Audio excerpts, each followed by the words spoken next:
Coming up, Valentine's Day is tomorrow. So today we're talking about all things love, including what happens when love, loss, or stress takes a real toll on your heart. We'll look at broken heart syndrome, why it can feel just like a heart attack, who's most at risk, and how both medical care and mental health support can help you heal.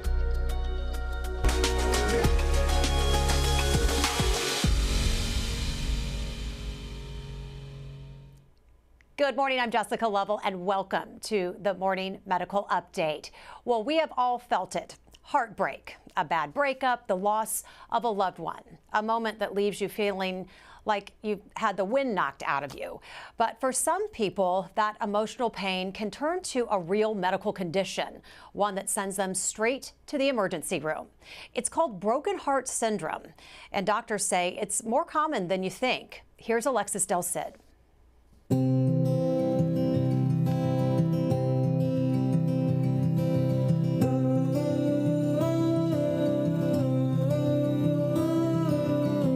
you remember the first broken heart you ever had? Of course I do. The first one and the last one. How old were you? 17. What was his name?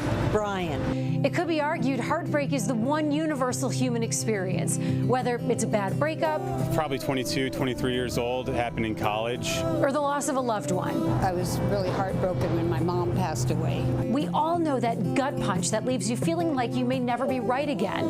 And Dr. Travis Love says in some cases, a true broken heart can have devastating consequences. It can be quite traumatic, and people will end up in the ICU with this, and people can even die from this. The University of Kansas Health System cardiologist says broken heart syndrome is real. The more technical name for it, stress cardiomyopathy. Most of these patients present like people who are actually having heart attacks, so chest pain, shortness of breath. A lot of the data that we find on these patients, their EKGs and their cardiac enzymes, are very similar to heart attack patients. Most of the time, Dr. Love, and yes, that is his real name, says broken heart syndrome is treatable and reversible with medications and time. So it turns out time heals a broken heart is not just an expression either. And we are so glad to be joined now by cardiologist Dr. Shannon Hoos-Thompson with the University of Kansas Health System. She is live in our Olathe studio this morning. Good morning. How are you? Hey, I'm great. Good morning to you. Good to have you. And here in studio with us is psychologist Dr. Greg Nawalnik. How are you? Great, Jess. How are you? Good, good. Thanks for being here with us. Yeah. Well, Dr. Hoos-Thompson, I'm going to start with you. From a cardiology standpoint, what is broken heart syndrome, and how is it different from emotional heartbreak? Yeah, so it's usually after a very extreme emotional situation. So it is a sudden death, unexpected death of somebody. Your own body like has a bowel obstruction or some other sudden change. And so it's brought on usually with a very severe emotional event, an unpredicted one.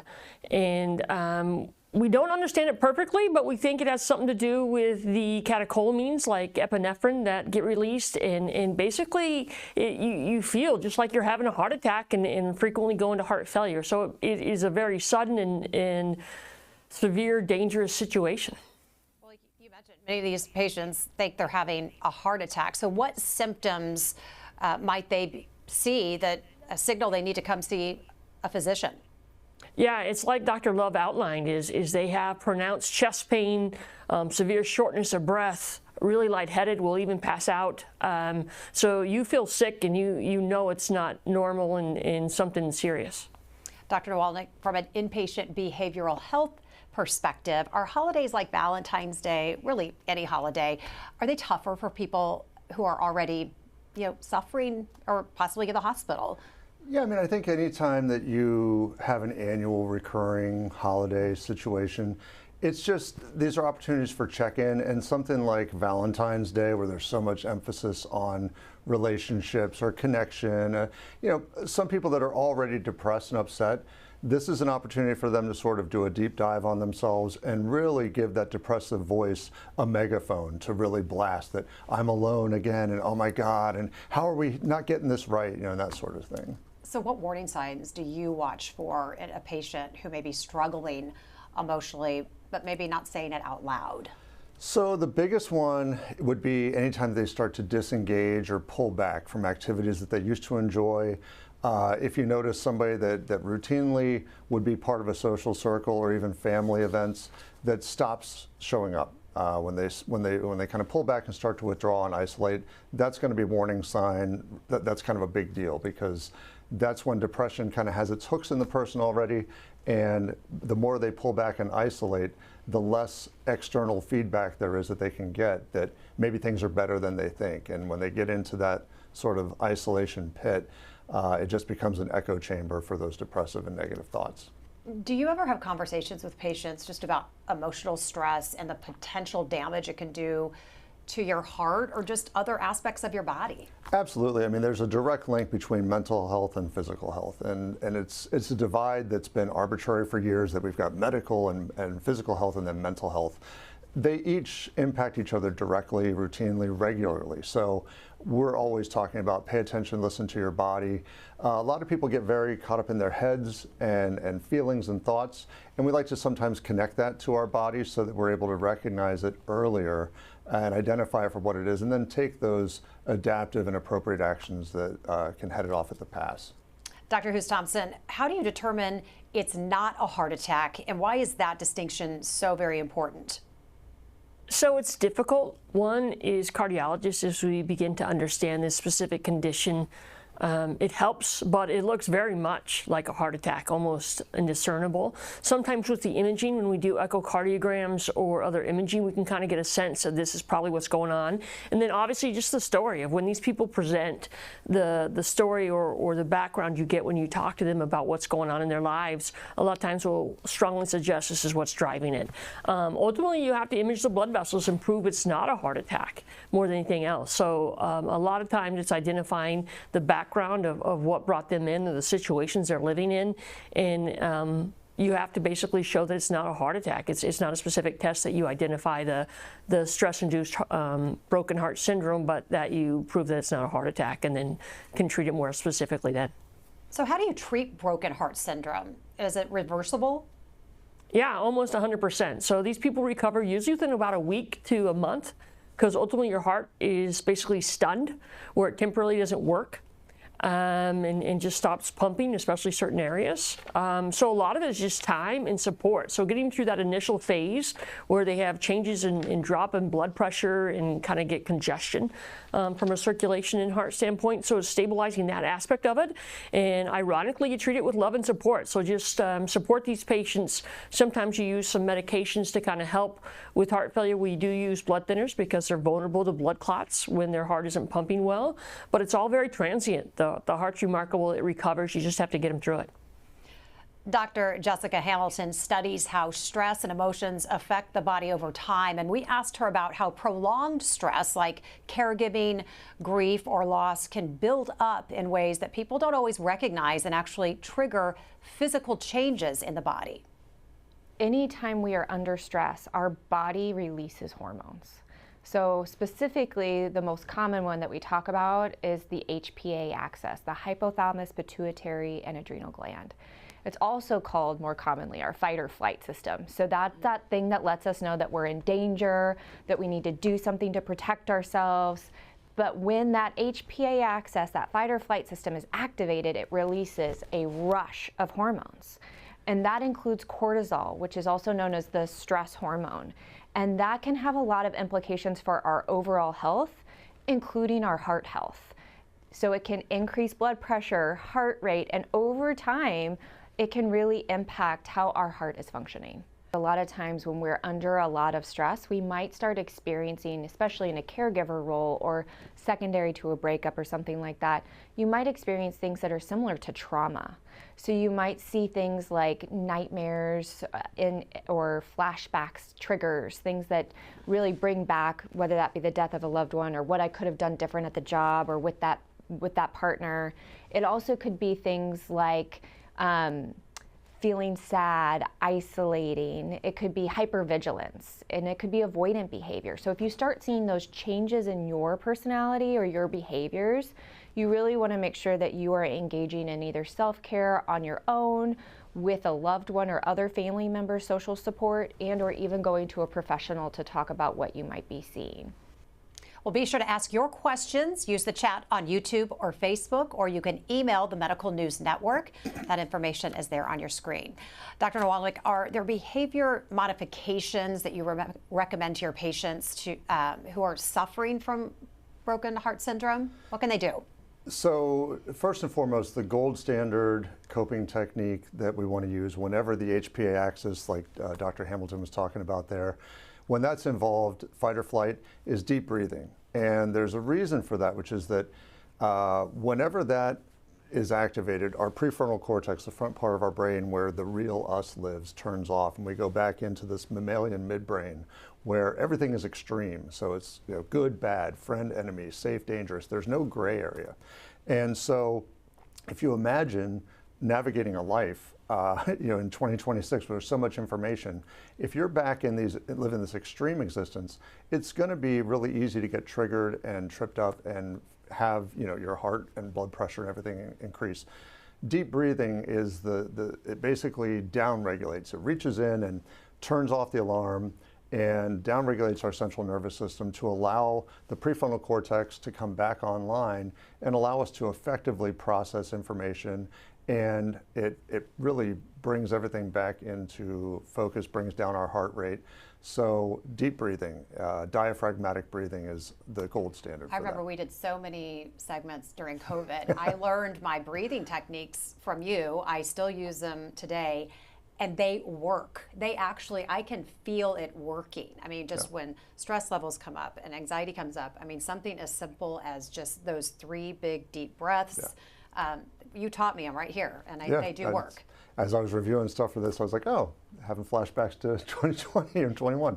But, right, yeah, where we were all in the same boat, we were all experiencing the same thing. And it's not limited. It works for anybody, anytime, all the time. We never develop a resistance to it like we might with some medications. It's always going to be effective in that acute moment. And so we want our patients to be utilizing deep breathing and doing it the right way, making sure that it's a diaphragmatic breath where you feel your belly go out. If you put your hand on your chest and one on your belly, the belly hand should be the one moving, not your chest hand. And we want to, after taking that good deep breath and then letting it out slowly, wait until you have to breathe again. Otherwise, you might find yourself getting dizzy, like when you're at a checkup and they're telling you deep breath and exhale, deep breath, and you start to see stars. Okay. So, yeah. And this is something you could do in the middle of the day, something when you're laying down at night. I did it on the drive here this morning because I was kind of up against time.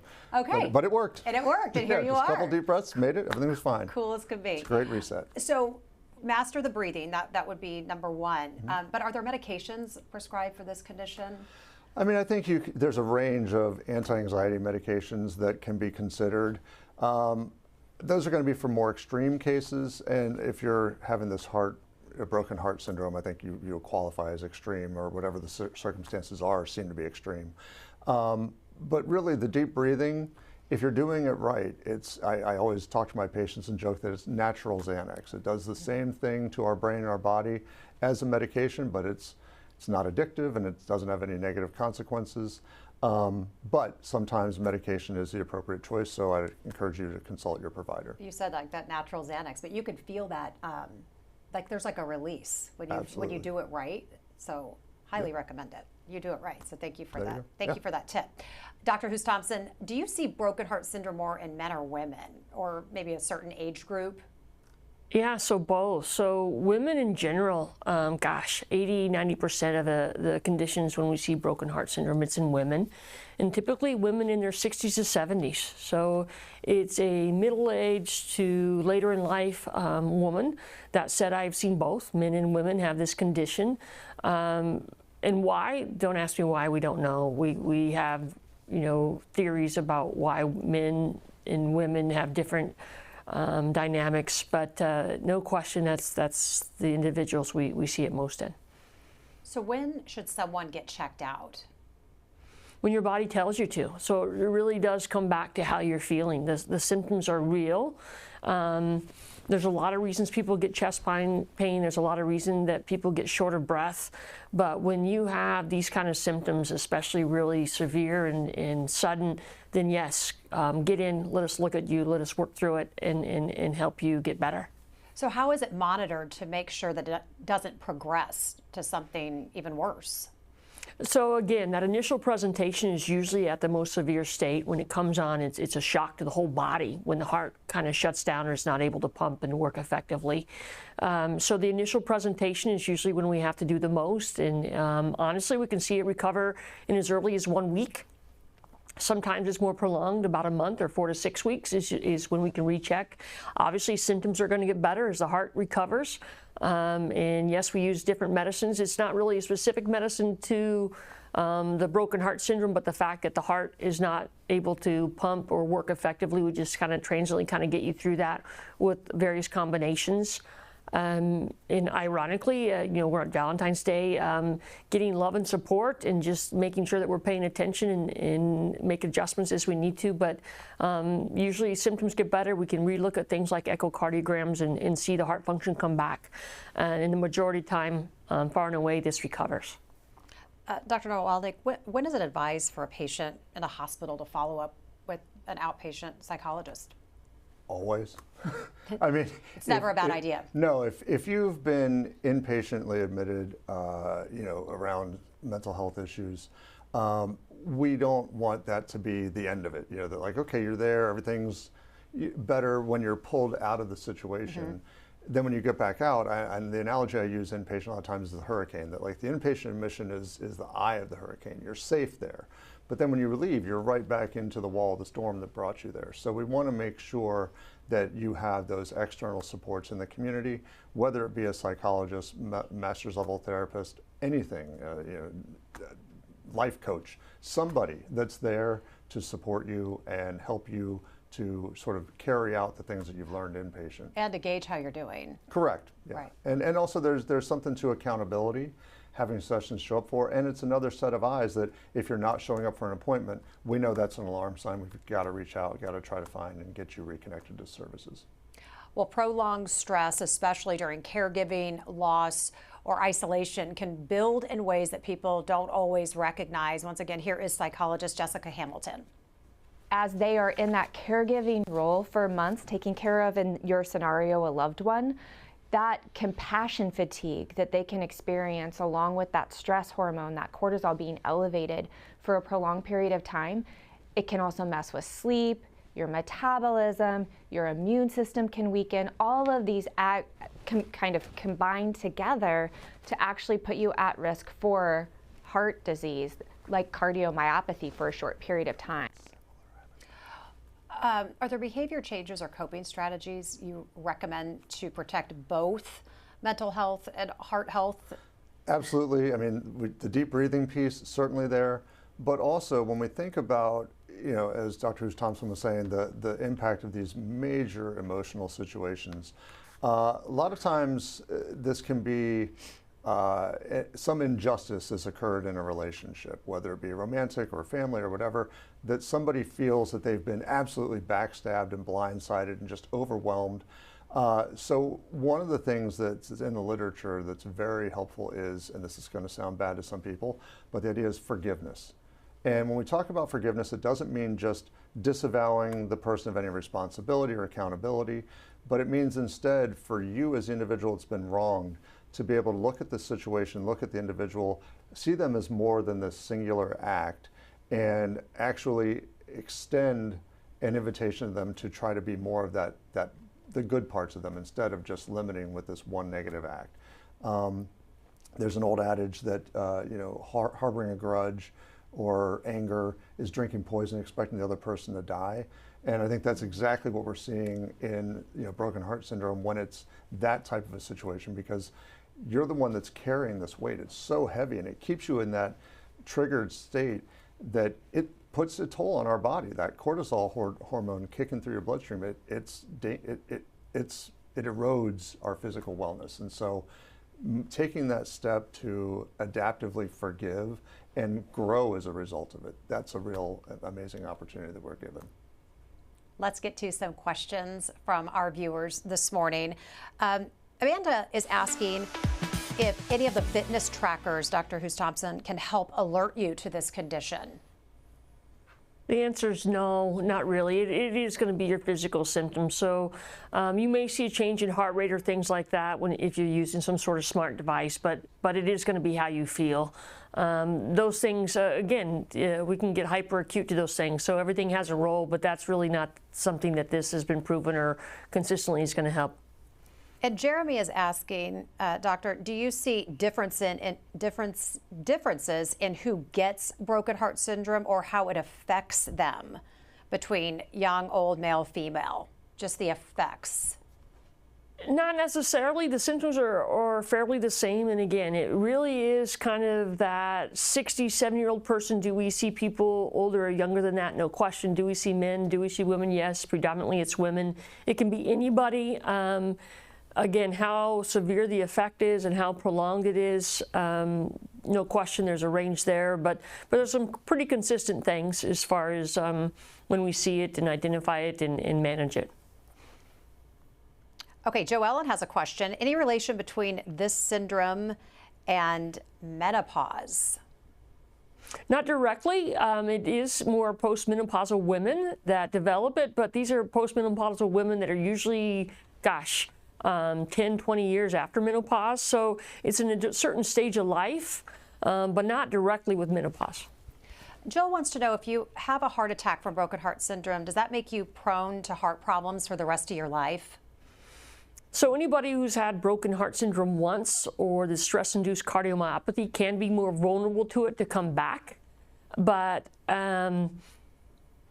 other heart problems such as, heart attack, other atherosclerotic events, not necessarily, because it's not driven by plaque or things like that we see with those conditions. So it's a totally different phenomenon.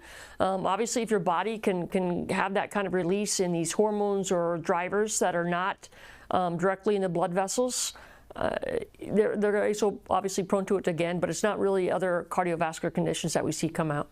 All right, Dr. Wallach, you are up. Jeremy wants to know, does anxiety or depression, if you already have that, any other neurological things make you more vulnerable to this that you know of? I mean, obviously the more often that we have that HPA axis get triggered, that fight or flight response, that can open us to a range of different health conditions. But at the same time, I want to, calm Jeremy and anybody else who's listening and thinking like, oh my God, I'm already this. Am I doomed for this? I think that if I'm not missing my guess, and I don't want to overspeak into Dr. Hughes Thompson's specialty, but I think that this level of a physical response is very pronounced. I think that it's not typical. So I wouldn't, I don't want to give an anxious individual something else to be anxious about with this. I do think that if you're concerned about it and you're having enough anxiety to ask a question like that, or if this question rings with you, then I think it might be time to consider reaching out for some professional support, get some better adaptive coping skills on board, and learn what is at the heart of this anxiety, mild pun intended, sorry, and figuring out how to take active engagement in your life to empower yourself to move beyond this. Alan is asking how you help a parent with the loss of a spouse when you're worried it's taking a toll on their health. Okay. So I had to follow the flow. Right. Parent with, I think that it's about engagement. The more that we can reach out, the more that we connect, giving them a space to process those feelings, not making them feel like they're on an island. They've lost the most important person in their life, and now they feel like a burden to reach out to you. So know that it's going to have to come from outside in, rather than because there's a lower likelihood of the grieving spouse to reach out than there is the value or benefit in family members proactively reaching out to them and doing it in a way that doesn't seem like, hey, we're checking in, are you okay over there? Instead it's, hey, let's go get a coffee. Hey, what are you doing this weekend? You want to come over for dinner? Hey, we got this going on with the kids. Why don't you come see them? They miss you. Anything like that where we're engaging them and supporting them and making them feel special and not alone. That's going to be the key. Actively checking on people. Absolutely. I like that. Yeah. Okay, Jean, I love your question, because if you didn't ask it, I was going to have him do it. So Jean is asking, can you review the breathing technique Okay, so show us Sure. how it's really done. All right, so you put one hand on your chest, Okay. one hand on your belly, and you're going to take a deep breath in, and you feel this hand go out. And there's a lot of different techniques out there. People will say like how long you should breathe in, how long you should hold it, how long you should exhale. I don't love that stuff because it gives us something to anxiously track in terms of numbers. I want you to just take a deep breath in, as deep as you can get, hold that breath for about as long as you can hold it, and then slowly exhale. Once it's all the way out, wait until you have to take another breath, then take that deep breath in again. Hold it for typically a 4 or 5 count, like 1 1000, 2 1000, 3 1000, 4 1000, 5. That's pretty good. Slowly exhale. And already, I don't know about you, I feel good. I feel great. So just wait, and then until you have taken another deep breath, only do 3, maybe 4 sets of that. And then from there, allow yourself to just breathe calmly as you normally would. I do that several times a day if you need to. Absolutely, that doesn't run out. All natural. Yeah. Okay, question. Drew asked, what advice or what symptoms should we watch out for if a loved one is going through a lot emotionally? Okay, you kind of answered that, but any other advice you have? I mean, I think any variation from baseline is going to be important to notice. And what that's going to do also, not just giving us the sign, but when we notice something's off and we report it back to the person, they feel seen. And that's really important for them to know, like, wow, I never knew that you actually paid that much attention to me. Because when we're depressed, we don't think anybody cares. We think everybody's life would be better without us. So when we can demonstrate to the individual how important they are and that we actually see them, that's really beneficial. So noticing any baseline variance and reaching out and saying, hey, you okay? I noticed, you haven't laughed once, or you've been really quiet today. And you don't have to do it in front of everybody. You can pull them aside just to make sure so you're not putting them on the spot. And just let them know, hey, I'm always here for you. I got you. That could change everything, just asking. Absolutely. Dr. Thompson, Greg is curious how many cases a month, a year do you see of this? I would say it's not uncommon.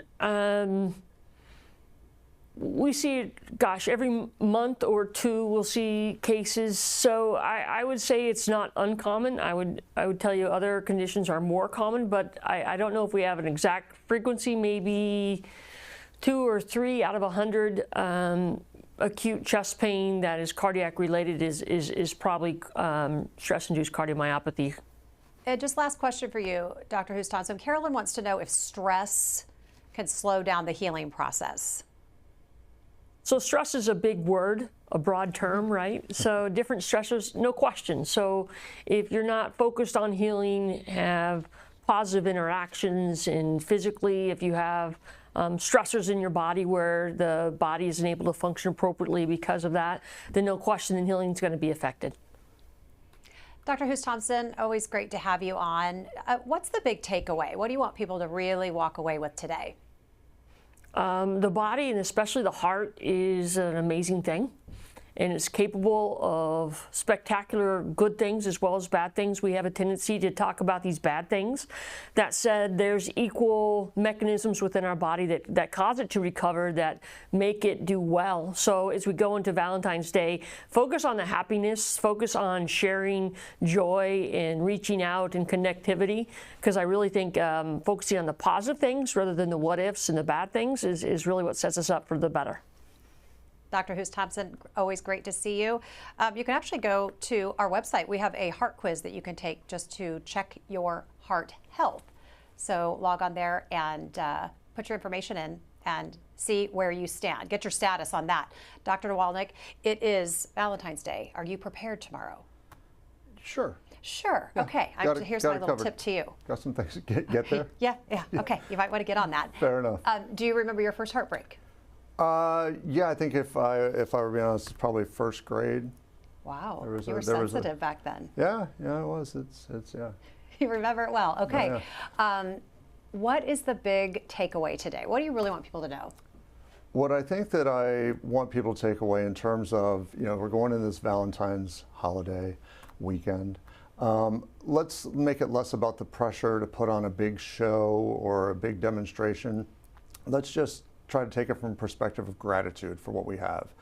Also, if a relationship has ended for you recently and you're feeling hurt and pain, I encourage you to try to move beyond that. And instead, let's look at what can you learn from this relationship? What do you learn about yourself? What do you learn about what you're looking for in a partner? What is the way or ways in which you can grow and develop as a result from this to be better for yourself going forward? And then ultimately, the better you are for you, the better you are for anybody else. And then lastly, I would say I've been really big lately in therapy on non-judgmental stance. And so what that means is, you know, if we look at a relationship ending, we want to look at this. This is terrible. Oh my God, I can't believe this happened. Is it? Maybe it's a relationship that ended that opens you to be available for the person that actually is the best partner for you. Maybe there's something you needed to learn about yourself to be better long-term for someone else. So sometimes what's a negative actually turns out to be a positive. And for those of you that are in new relationships, sometimes that positive might ultimately wind up being a negative. So let's just not put a judgment on it. Let's just be present in the moment and enjoy everything to the best that we can. And just breathe. Okay, we can do that. We can do that. Always great to have you. Loving your advice. So thank you so much. Dr. Hughes Thompson, again, thank you to both of our guests today. Thanks to our viewers for being with us. Coming up on Monday, a cancer comeback story powered by Breakthrough Care. We'll share how CAR T-cell therapy and doctors at the University of Kansas Cancer Center became Richard Hankins' last hope after his cancer kept coming back. Subscribe to our morning medical update and Open Mics with Dr. Stites podcasts. Now, everywhere podcasts are available.